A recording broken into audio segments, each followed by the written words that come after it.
जदि एबीपी कर्मकर्ता मैंने आरोप पारती किए जाने उपरिचित एमएलए एमपी मंत्री इनवल्व रही बर्तमान माने संस्कारी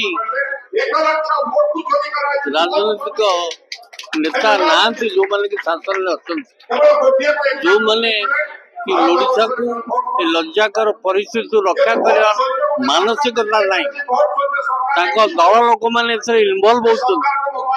संगठन मैंने इनवल्व होती आप देखिए बालेश्वर केस को मैंने अरेस्ट होती एबीपी कर्मकर्ता मैंने आरोप पारती किए जाने उपरिचित एमएलए एमपी मंत्री इनवल्व रही तेणु ये ओडिशा गोटे लज्जाकर परिस्थिति आम पड़ीचे ओडिशावासी सचेतन रुहतु और ओडिशा को लज्जा रक्षा करूँ।